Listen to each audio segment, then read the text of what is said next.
You are listening to the Dark Fantastic Podcast. Welcome to this new episode of the Dark Fantastic Podcast. I'm your host, AK, and I've got some great things lined up for you.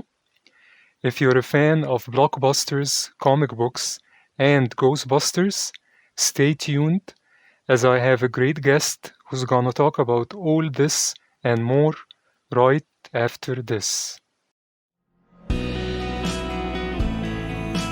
Summer 1990.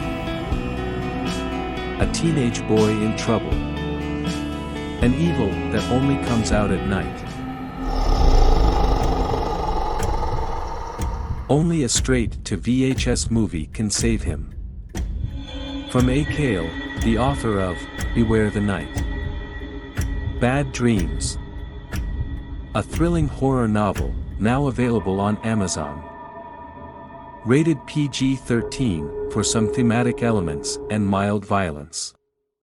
My guest today is a prolific and multi-talented artist and writer.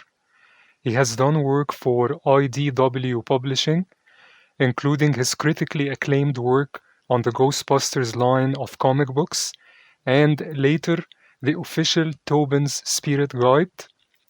He's also worked with many companies, including Dynamite, Insight Editions, and Marvel, on properties such as Ninja Turtles, Back to the Future, Galaxy Quest, Red Sonja, among many others.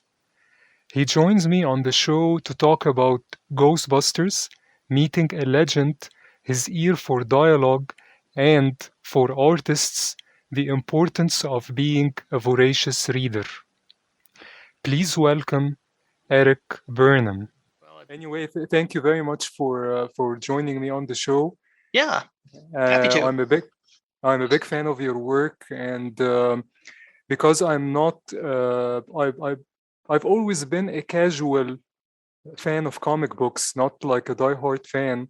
So it's not usual for me to follow a specific artist or a specific writer, because I'm not really that much of a fan of the medium. I just like some of the stories, and I've liked comic books since I was a kid, but I'm more of a movie guy, basically. Mm-hmm.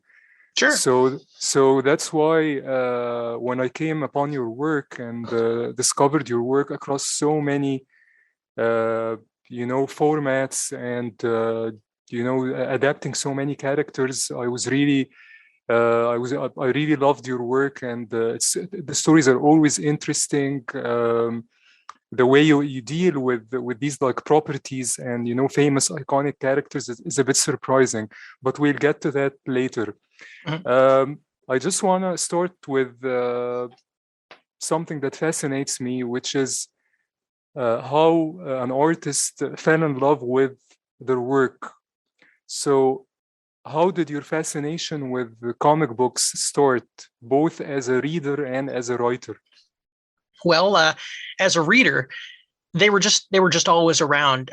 My dad had some comic books. He was relatively young when I was born, so he still had some hanging around. And my grandpa, a lot of grandkids, a lot of cousins, so he had comics that were laying around for when the grandkids visited. So they were always there, and I just enjoyed picking them up, checking them out, reading, drawing along with some of the pictures, sometimes drawing in the books when I was a little younger. And when I was 4, I told my mom that I wanted to make comics or be a magician, but my hands are not good enough for coin tricks, so I went with the comics. The books were just always there. And then they kind of solidified as important to me when I was 5. We had a house fire and lost everything. And so my grandpa gave me one of his comic books that were for the grandkids. I was able to keep it. It was the first thing that I owned after we lost everything in a fire. So that kind of psychologically made them a little bit more important to me. It was my first thing, and I was aware of it. It was stuck in my memory. And just ran from there. So that's where it came from as a reader. They just meant a lot to me from being there from the beginning, and also being a first possession.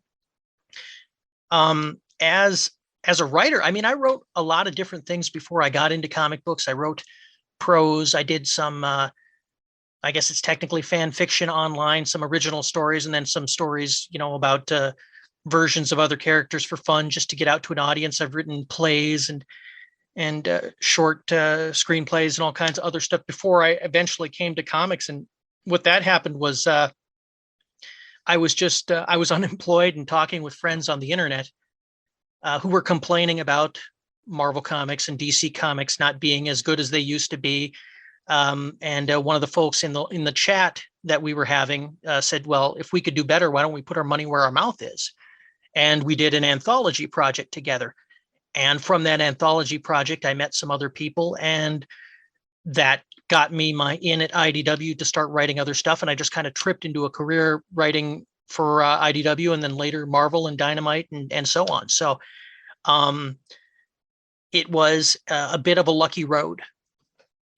Yeah, your story is very interesting because it's basically because it wasn't really your intention growing up becoming a writer of comic books, right? I mean, when I was a little kid, it's something I wanted to do, but it wasn't something that I thought I would end up doing. I don't know. I for a good chunk of time, I was working in broadcasting, and I thought that's kind of where I would stay. And then, a radio station I was working at, it got bought and everybody got laid off. I'm like, well, heck, now what am I going to do? And that's when the first the hanging out with people online and talking about comics started. So, I mean, it was definitely not intentional, but I'm glad I wound up here. I like writing for audiences, and it's fun. So who are some of your favorite writers across different mediums? Oh boy. This is one of those questions that I always wish I get asked ahead of time, because I go blank. When I'm put on the spot, I'm like, oh man, I wish I would have been asked like a week ago. I could have put together a list. It would have been great. There are, oh gosh, boy, there are bunches. Let me, you know what? I'm going to cheat. I'm going to open up my iPhone. I'm going to look at my Kindle app and see. Yeah, go ahead. That's whatever works. Yeah, whatever works. Yeah. It's a little bit of cheating, but we'll get there. Let's see. Well, some of my favorites from comics, J.M. DeMatteis, I should say. I mispronounced his name. He wrote a lot of Spider-Man books and the funny Justice League of the 80s. I love his stuff. Jerry Conway, another Spider-Man writer whose work I enjoy.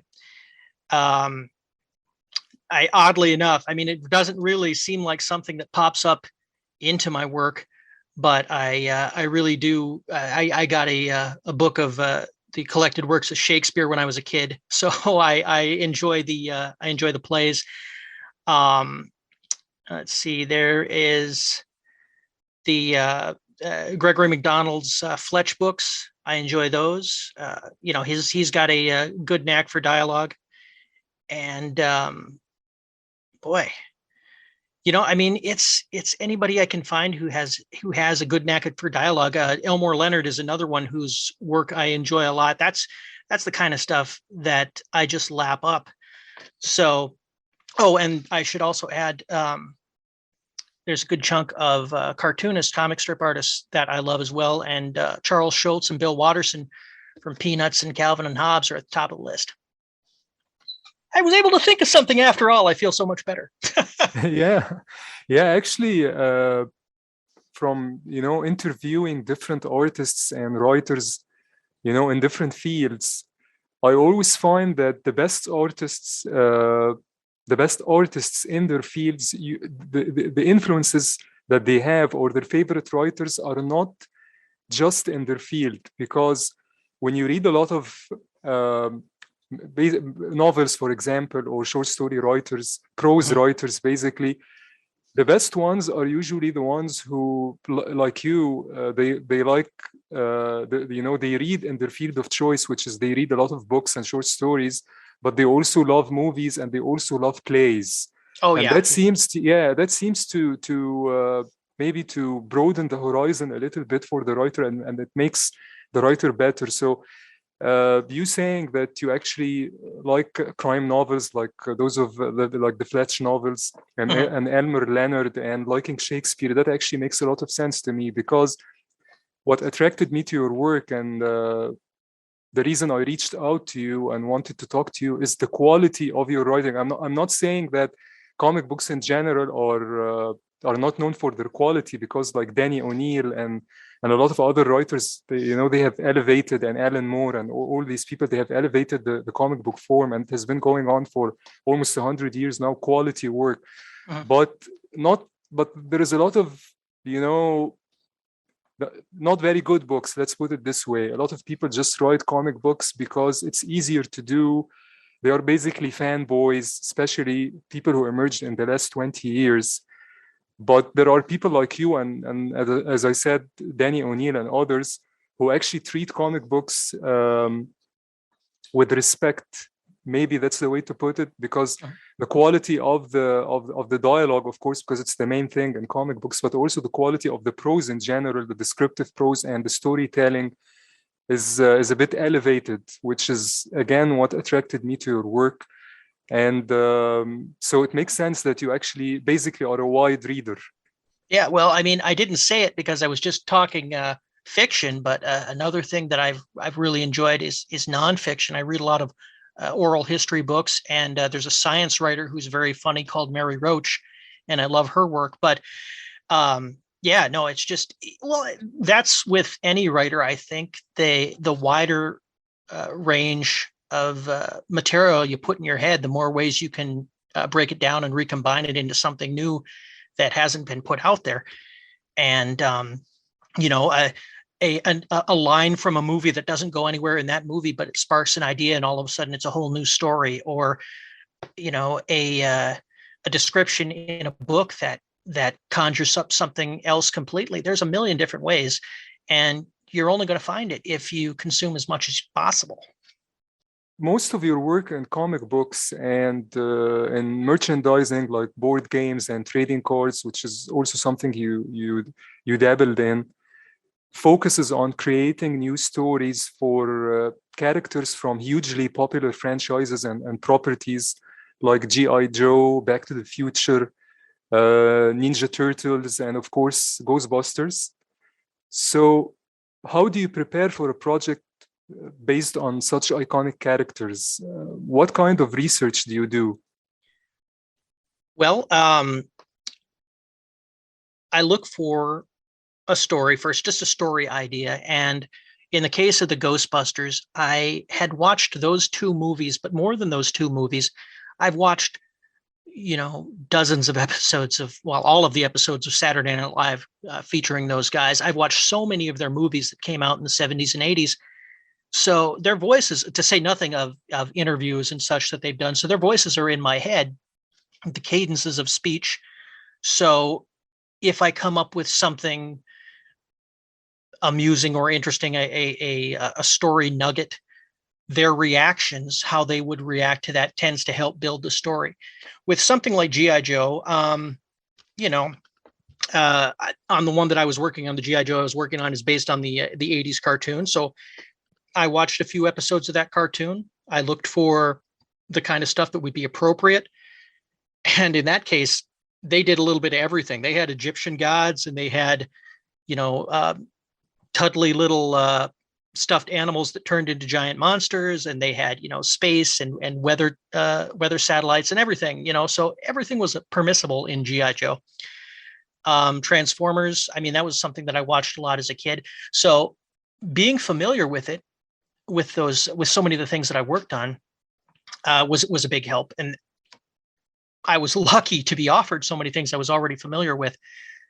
When I wasn't as familiar, I looked for stuff that I could find that was similar. I sopped up as much as I could, and then I tried to apply it as best I could to writing a story for that. Red Sonja was one I wasn't 100% sure, because I had read some of her old stories, but I wasn't 100% sure if I had her character down. So I wrote her like I would write any other barbarian character. What would Conan do in this situation? Well, I guess that's what Red Sonja is going to do, that kind of a thing.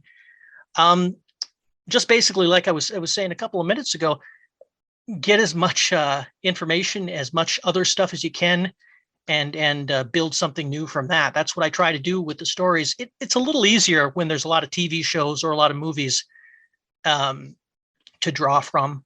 The voices of actors or voice actors can do wonders. A simple phrase or a tiny story nugget, they can build into big things just by, well, we have this. What happens if this meets this? Well, then what happens? Then what happens? Pretty soon, there's a 10-page outline, and you're ready to go. So, I mean, just dumping into all the wealth of material out there and seeing what I can come up with is the short version of that long-winded answer. So, what was one of the more challenging projects, based on like a popular IP, something that you weren't as familiar with, maybe as G.I. Joe or Back to the Future or Ghostbusters or even Red Sonja? Have you ever, taken on a project that dealt with a property that you basically didn't know anything about? Oddly enough, and I can't say what it is, but there's a project that I'm working on right now that was one of those. It's a project that brings together two different properties, and I am very familiar with one of them, and the other one I was not familiar with at all, other than knowing it existed. So figuring that second property out it's been a little bit of a trick. Hopefully I'm getting it right. The editor's happy. It is based on two properties from the 80s and 90s. So definitely there was several movies and such between the two properties. So people will recognize them from movies as well as comics. I look forward to it. Mm-hmm. So when did you say it was coming out? I think I need to double check, but it's either coming out in July, or it's coming out it's going to be something people can order in July, and it'll be out in like September. I'm not sure which one of those is right, but by July, everybody will know what it is. So you're done with it. You finished it. No, actually, I only just started. The artist has started on the first issue, and I've been I just started on it last month. I'm working on the second issue now, and the only reason I'm not further along is because I had it's one of those periods of time where I just had a whole bunch of work at once, which I'm never going to complain about, but it means that I have to bounce back and forth between scripts and properties and kind of reorient myself, because they don't all write the same. I don't write them the same. I got to get into a different headspace for some of them, and that takes me a little bit, not terribly long, but I mean it's I gotta shake the brain up a little. I want to move on to Ghostbusters, which it's one of my favorite movies, basically because I think I saw it like many of my generation when I was a kid. Mm-hmm. So I love it, but it's such a strange and weird blockbuster. It's one I always felt, as someone from a filmmaking background, because basically that's my field. That's where like I work. Mm-hmm. So I've always felt, since I saw it as a kid, that it was one of the most eccentric original blockbusters ever made. That's if you think fair. about it. Yeah, that's basically Dan Aykroyd, basically, because he's such a strange guy. Mm-hmm. So I've been fascinated with Ghostbusters since I was a kid, and I like the cartoons. There are like many of them, many mm-hmm. versions. Mm-hmm. So I wasn't really aware that there were so many, versions of the Ghostbusters comics, dating back to the early 80s or mid 80s.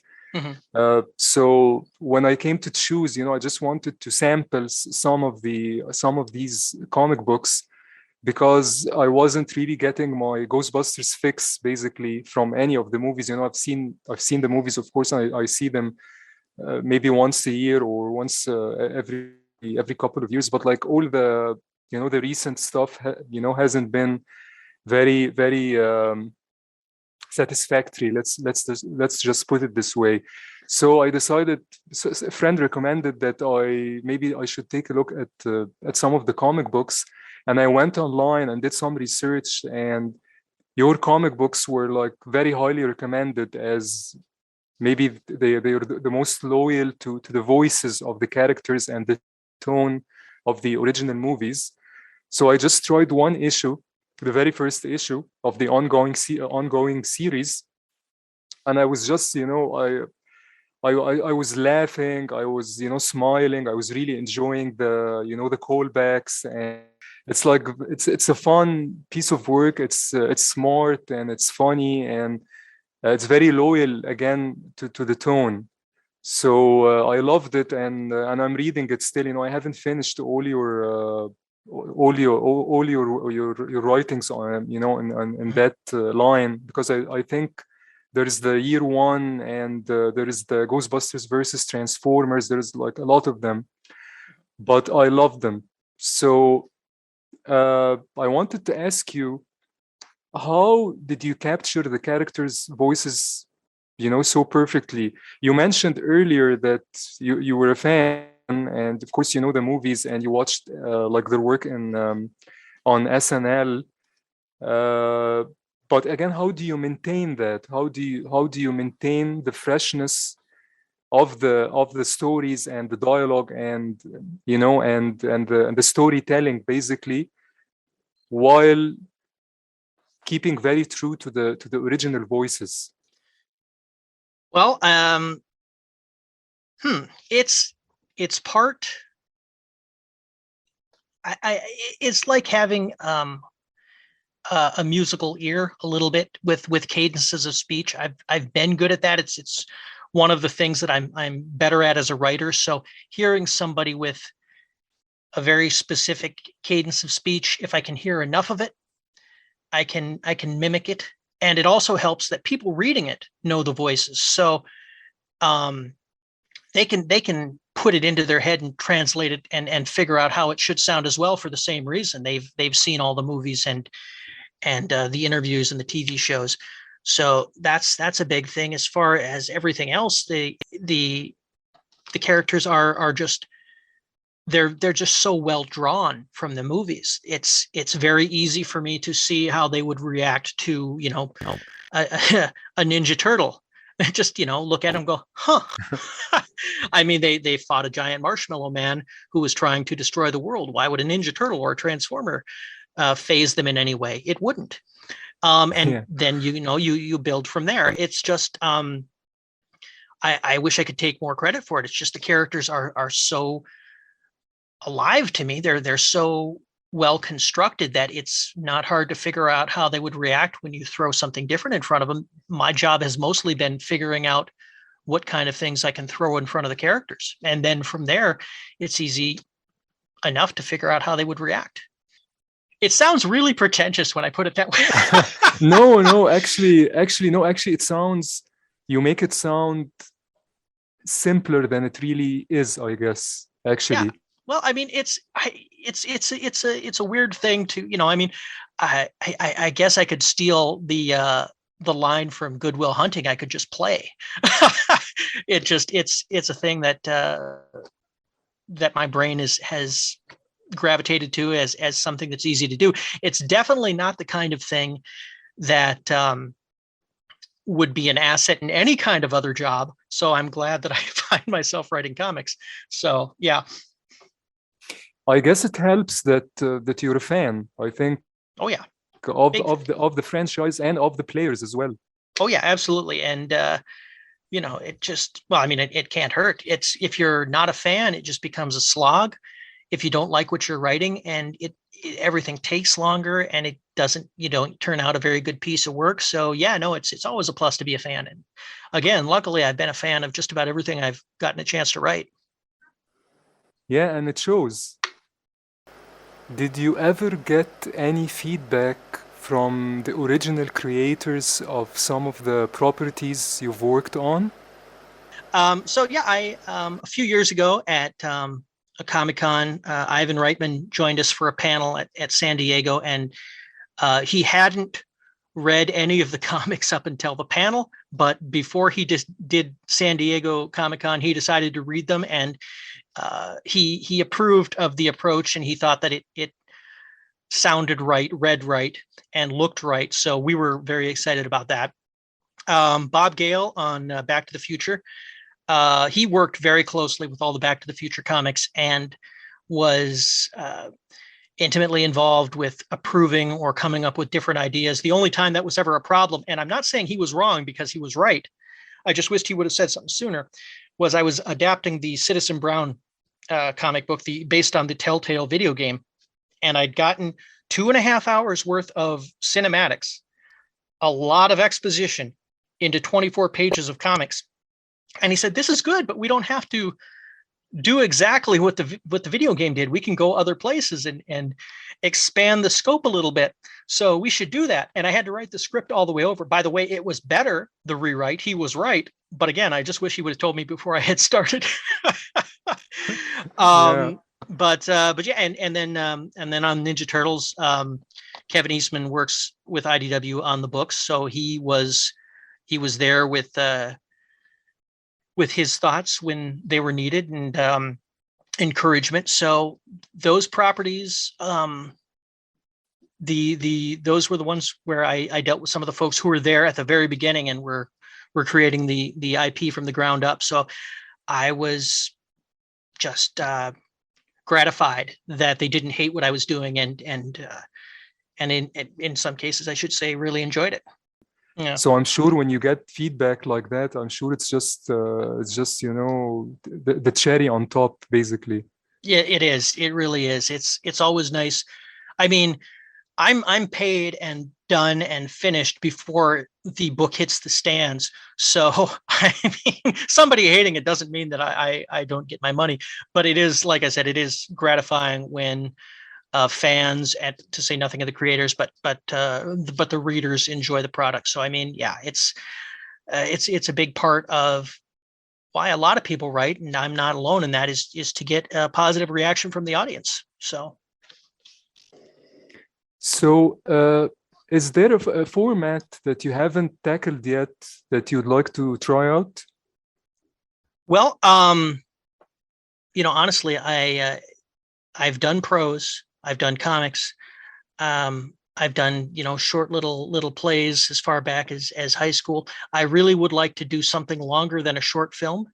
It's, hopping mediums. I would have a blast doing that. I mean, I would also, since broadcasting was a big part of my career, early on, I wouldn't mind doing something like a radio play / a full cast podcast of a story. That would also be kind of fun. Those would be some interesting and different media to play in. But if I don't get the chance to do, a TV or movie or an audio play or something like that, and I just stick with comics, I'm completely content with that because I do love the medium. So what are you working on now? Well, other than the secret project. Other than the secret, yeah. There are 2 secret projects. The other stuff that I'm working on, I am working on, actually just finished the G.I. Joe miniseries, which was based on the old Sunbow cartoons. And I am working on, I'm waiting for notes, an official Ghostbusters cookbook, which in this case, I just figured out a way for the characters from the movie to introduce recipes that were written by Jen Fujikawa. And is there anything else that I can mention? No, the other stuff is all unannounced. So it's a weird place where I've got, 3 or 4 other scripts, 3 or 4 other things that are not fully announced that are mentioned, but there's no publication time announced that I can't quite mention.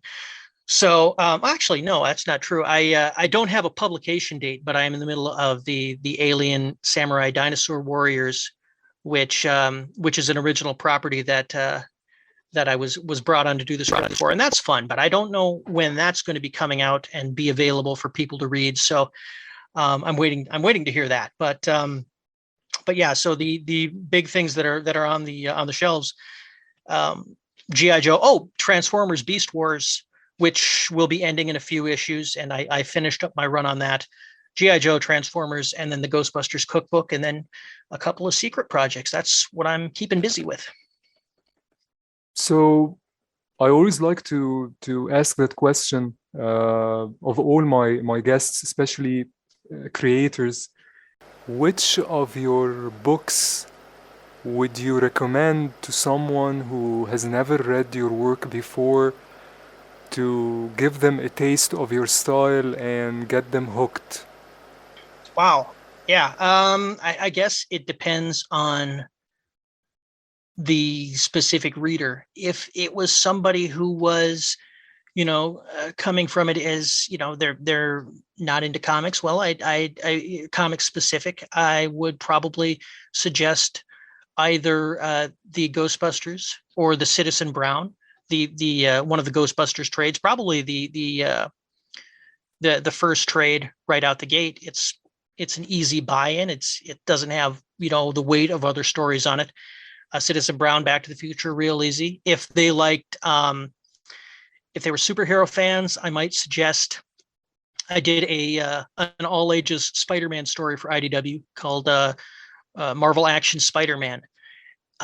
That has my sense of humor all over it, and it's good for the superhero crowd. And then, gosh, I think that's those are the best choices. I think some of the other stuff might be a little too niche or focused, but just as far as general mainstream stuff, probably the Back to the Future and Ghostbusters and the Spider-Man would be the easiest ones to put in front of somebody who was curious. Well, Erik, thank you very much for your time and for joining me on the show. I was happy to, man. I appreciate the invite. Thank you. I'd like to dedicate this interview and this episode to Ivan Reitman, the director of Ghostbusters, one of the funniest and most original and most eccentric blockbusters in cinema history. This is hot, Ray. Symmetrical book stacking, just like the Philadelphia Man's Turbulence of 1947. You're right, no human being would stack books like this. Listen! You smell something?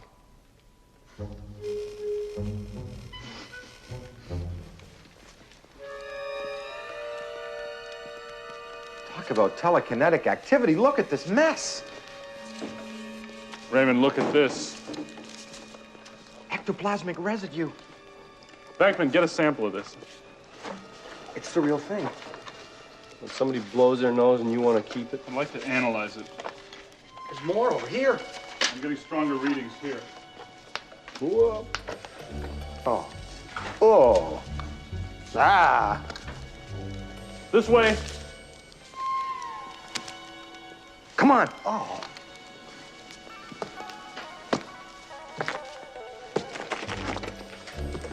Da. Egon, your mucus.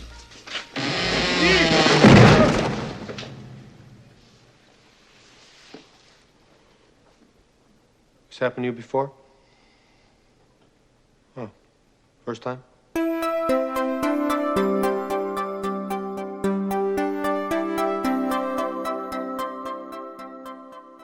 I recently came upon this article titled Nostalgic for the Future by Edward Curtin, and I'll include a link to this article in the episode description.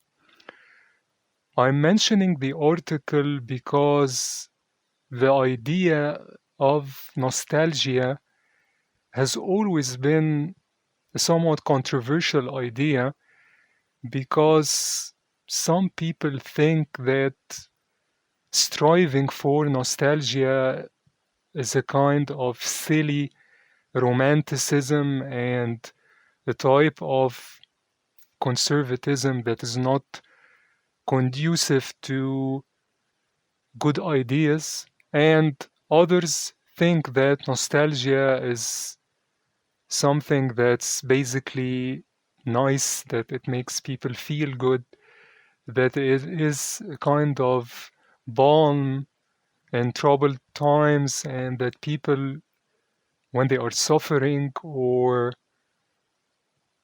suffering from some kind of depression or are down in any way, that nostalgia can help them remember better times and maybe overcome the trouble they are in at the moment.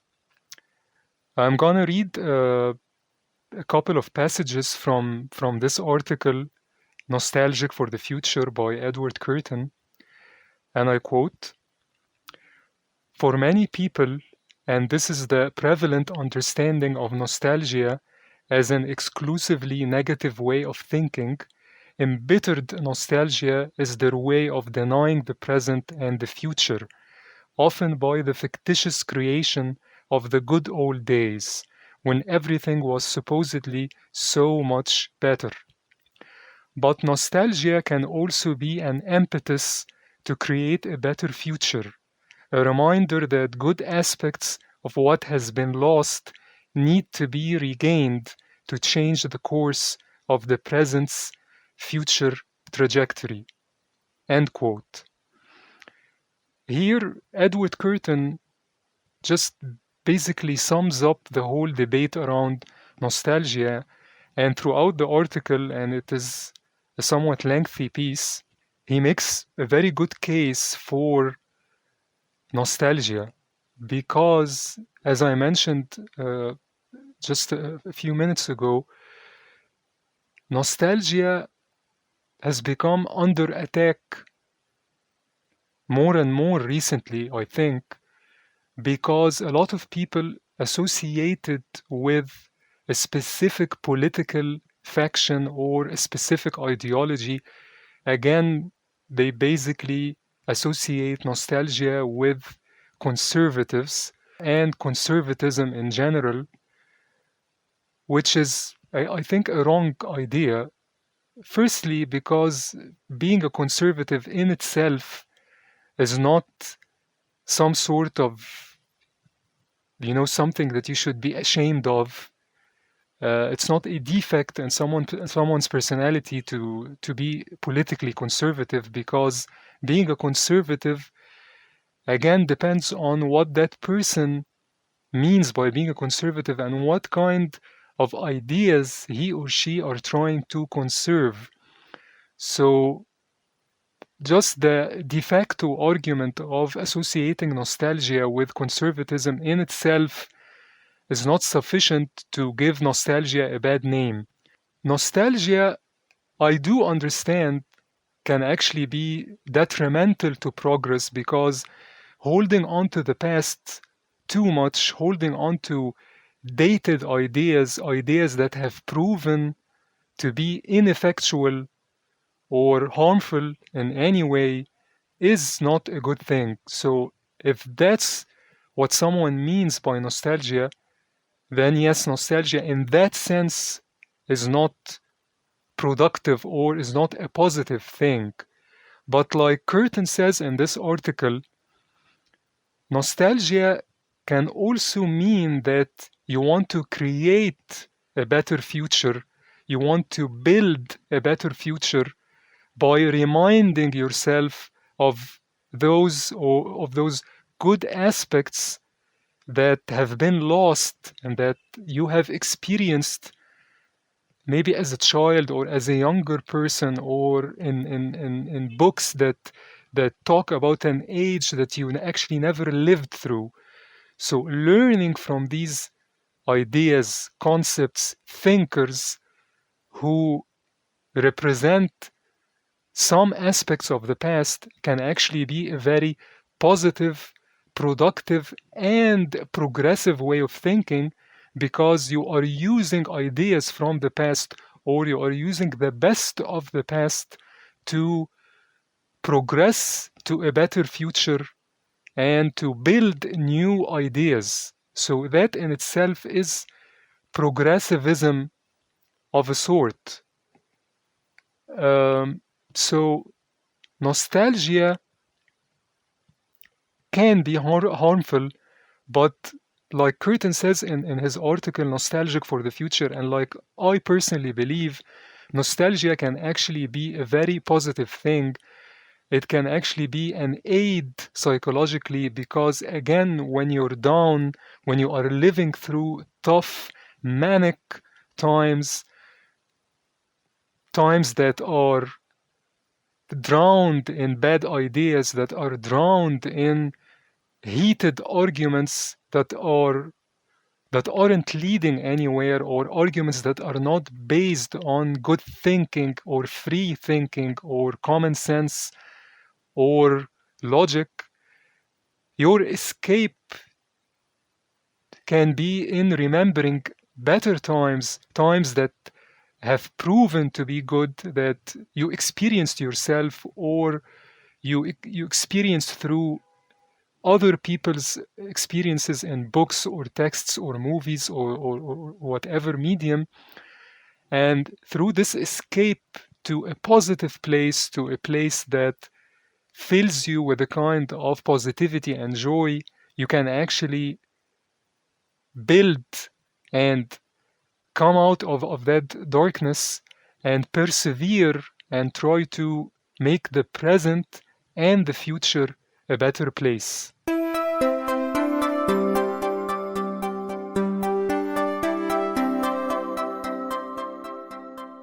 I'd like to end this episode with a clip from one of my favorite classic comedies, Scared Stiff, released in 1945 and starring the great Jack Haley from the MGM adaptation of The Wizard of Oz, released in 1939. It's a delightful movie for all ages, and it's available online for free on many streaming sites. Thanks for listening, and please join me again on the Dark Fantastic podcast. Operator, it's dead, I tell you. Somebody tampered with it. The whole switchboard's dead. Yeah, so's that guy out on the bus. A man, the one who sat next to you, murdered. Well, I've got to go. Murdered?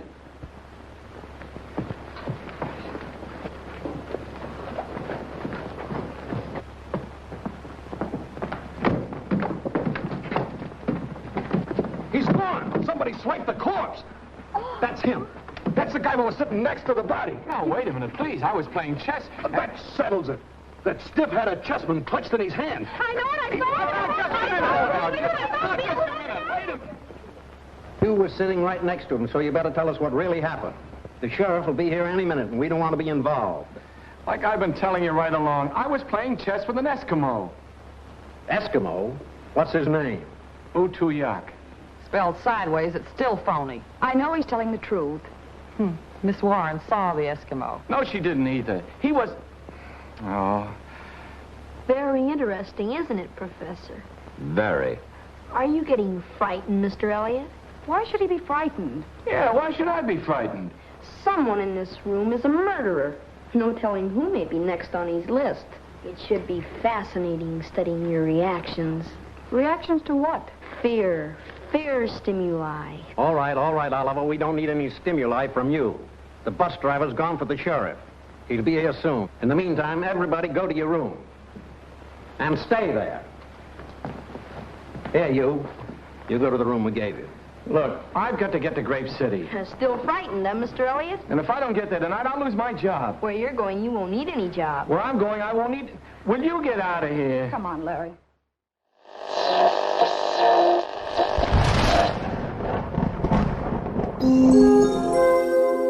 You've been listening to the Dark Fantastic Podcast. Ahmed Khalifa is a filmmaker and novelist. He is the writer-director of several short films and a feature, released on Netflix, and the author of a number of novels and short stories, including Beware the Stranger, available on Amazon.